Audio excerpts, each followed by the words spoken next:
Close your eyes, just for a few seconds, and listen to the one who is now listening to my voice, to the one who is reading these words in their head, to the one you call I.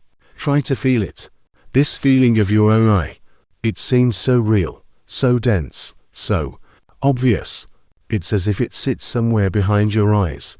This inner sun around which your entire universe revolves. All your memories are attached to it. All your plans emanate from it. All your fears and hopes revolve around it. This I seems like the most solid anchor in your entire life. The rock against which the waves of the external world break. And now, I want you to imagine something completely different. Imagine that this rock is actually a mirage. That it is the most grand, the most sophisticated illusion that nature has ever created. That it is not an anchor, but a prison cell. The most secure prison, because you don't even suspect you are incarcerated. You are both the jailer and the prisoner in one. And the most shocking discovery is that the key to this prison was found more than 2,500 years ago under the Bodhi tree in northern India. A man named Siddhartha Gautama, who would become the Buddha, proclaimed something that still sounds like the greatest heresy to our Western mind. There is no permanent essence that you call I. There is no Atman. There is only anatta, not self. And today, we will embark on what is perhaps the most important journey of our lives, a journey to solve the mystery of who you really are, or, more precisely, who you are not. Part 1. The diagnosis. Why the I is the root of suffering. To understand the radical nature of this discovery, we need to go back for a moment. Imagine India in the 5th century BCE. A young prince, Siddhartha Gautama, surrounded by luxury but struck by the sight of old age, sickness, and death, asks himself a single question. Why do we suffer? What is the root of this universal pain that permeates the existence of all living beings? And he finds the answer. The first noble truth sounds disheartening. Life is dukkha. Dukkha is not just suffering. It is much subtler. It is a fundamental unsatisfactoriness, discontent, disharmony. It's the feeling that something is wrong, which haunts us even in moments of the highest happiness. As if there is a crack in the very core of existence. And the Buddha, like a brilliant diagnostician, finds the root of this disease. The root is in ignorance, avidya, in a fundamental delusion about the nature of reality, and the most important delusion, the mother of all delusions, is the belief in the existence of an independent, self-sufficient, unchanging I. Why is this so important for you, sitting in front of a screen in the 21st century? Because I am willing to bet that 99% of your mental torments, your anxieties, your complexes, your resentments and disappointments are a direct consequence of this belief. Your anxiety is the fear of what might happen to this I. Your depression is the feeling that this I is unworthy, unlucky, unlovable. Your resentment is a reaction to this I being slighted, unappreciated, insulted. Your greed is an attempt to secure and aggrandize this I. All hell unfolds right here, around this illusory center. And the Buddha offers not to fight the symptoms, but to pull out the root, to see that there is no center at all. The Buddha was not a dogmatist, but an empiricist. He didn't say, "Believe me." He said, "Come and see. Let's conduct this experiment together right now. Let's search for this I of yours. Let's arm ourselves with the flashlight of attention and illuminate every corner of our own experience. Is it the body? Your body is a flow. Billions of cells die and are born every second. You are not the same body as yesterday. The atoms that compose it came from food, water, air, and will one day return to the cycle of nature. The body is a river, not a rock. Can you call a river a permanent entity? Is it feelings? Your emotions are the weather of the mind. Sunny joy is replaced by stormy anger, foggy sadness, windy excitement. Are you the weather, or are you the sky in which this weather unfolds? Is it thoughts? Thoughts come and go without your invitation. One thought replaces another. Sometimes they are contradictory, sometimes absurd. Are you this insane, uncontrollable flow? Or are you the one observing the flow? Is it memory? Your memories are not an archive, but a constantly rewritten book. They are distorted, erased, romanticized. Are you this fragile, unreliable collection of the past? Is it consciousness? Even consciousness is impermanent. It depends on so many conditions: fatigue, health, brain chemistry. It flickers like a candle flame. Strange, isn't it? We are looking for the I, and we find only processes, only a flow, only an emptiness filled with movement. We cannot point a finger and say, here it is. So where is it? Perhaps the Buddha was right. Perhaps the I is just a name we give to this great, impersonal, ever-changing flow of life. Part 2. The anatomy of an illusion. The 5 aggregates, so that we don't think. This is just a poetic metaphor. The Buddha proposed a strict, almost scientific model.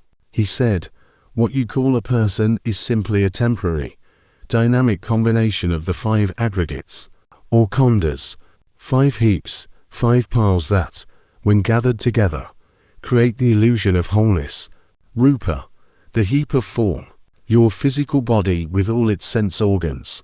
Vedana, the heap of sensations, the instantaneous, almost reflexive evaluation of any experience as pleasant, unpleasant, or neutral. Sana, the heap of perceptions, the function of recognition, of labeling. This is a cup, this is a friend, this is danger. Sankhara, the heap of mental formations, the most important and insidious heap. This includes all your habits, volitional impulses, karmic tendencies, opinions, beliefs. This is the software of your mind. Vijnana, the heap of consciousness, not a single consciousness, but 6 types of awareness: visual, auditory, olfactory, gustatory, tactile, and mental. And now the key question that turns everything upside down. Can you identify with any of these heaps?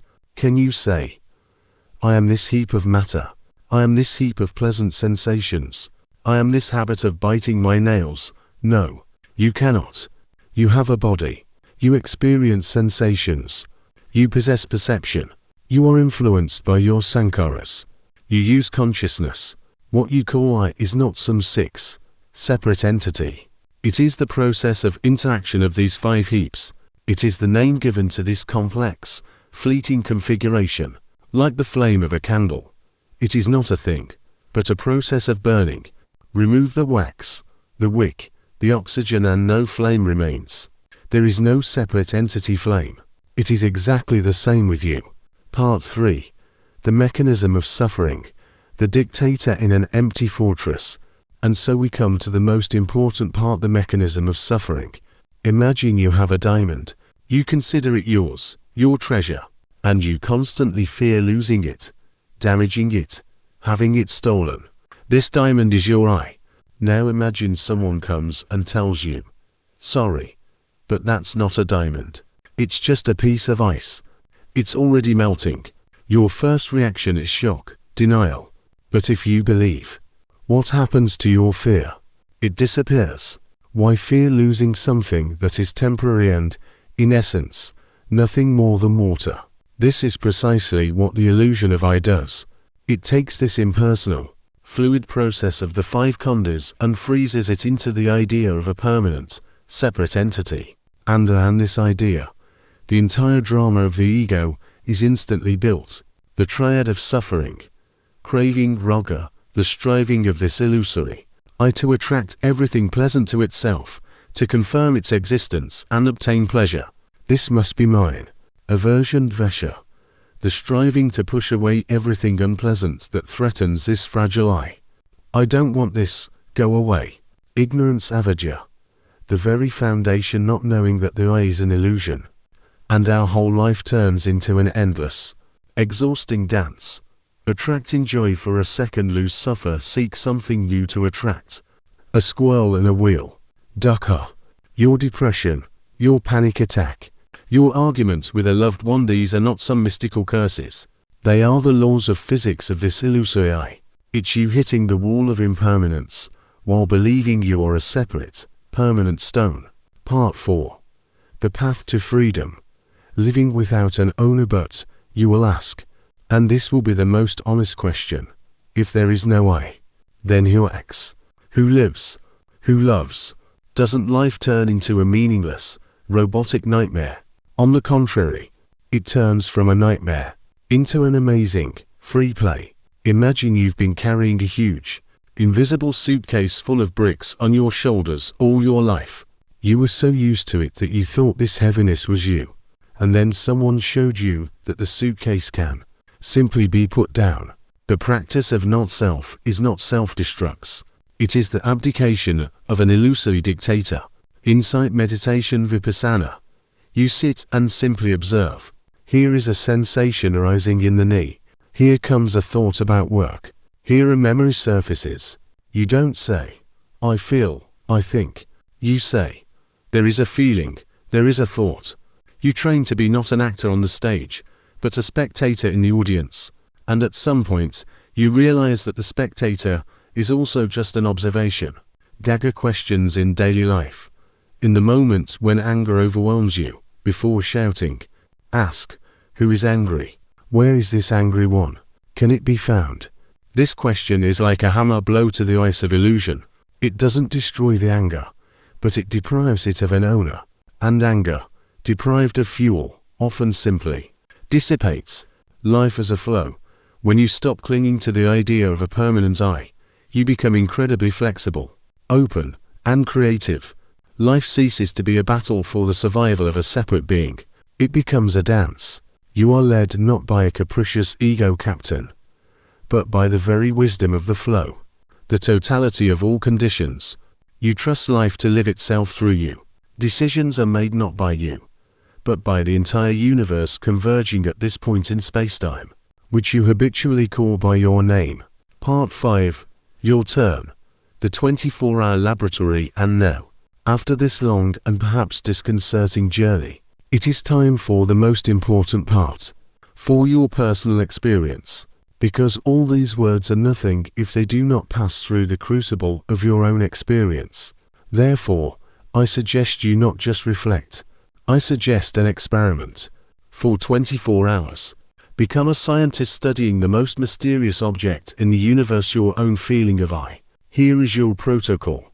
During the day, especially in moments of strong emotional outbursts, irritation in traffic, resentment, an attack of shame or anxiety, pause, just for 10 seconds, and conduct direct research. Just like the Buddha, fix the object. Here is this feeling of resentment. It manifests as warmth in the chest, a lump in the throat, certain thoughts. Begin the search for the subject. And where is the one who is resentful? Who is this I that carries this resentment? Is it my body?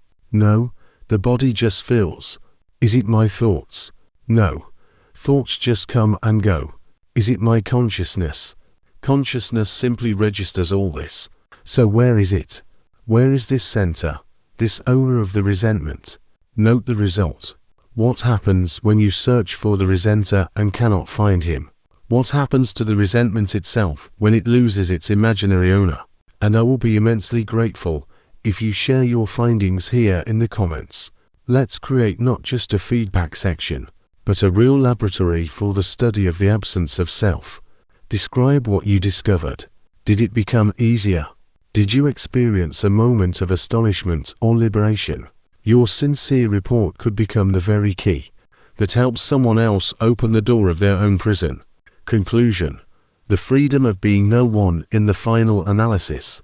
The teaching of not-self is not a philosophy of destruction. It is a philosophy of the greatest liberation imaginable. It is as if you have been watching a thrilling, intense movie all your life and have completely identified with the main character. You rejoiced in his victories and cried at his defeats. You feared for his life. And then, at some point, you suddenly wake up. And you realize that you are not the hero. You are not the villain. You are not even the spectator. You are the very consciousness in which this entire film is unfolding. Both the hero and the villain and the spectator all are temporary, fleeting images in you, who is pure awareness, life itself, having no boundaries or center. When the idea of a separate I disappears, the burden of this I also disappears. The fear of death turns into the understanding that, in essence, there is no one to die, there is only the cessation of one configuration of the process, and the beginning of another. Resentment loses its meaning because there is no one to offend. Anxiety dissolves because there is no one to be threatened. All that remains is an infinite, clear, impersonal peace. And in this peace, genuine, unconditional love and compassion for all beings blossom for all those who are still dreaming their own suffering-filled dream that they are their I. You do not lose yourself. You gain everything. If this journey to the very source of your being has resonated with you, and you feel a thirst for further exploration of the nature of mind and reality, subscribe to the channel and hit the bell. Ahead of us are mindfulness practices, dialogues with neuroscience, Taoist wisdom, and much more. Thank you for being here today. Remember, the darkest prison is the one whose existence you do not know, and the brightest light is the realization that you are freedom itself. Until we meet again on this endless path,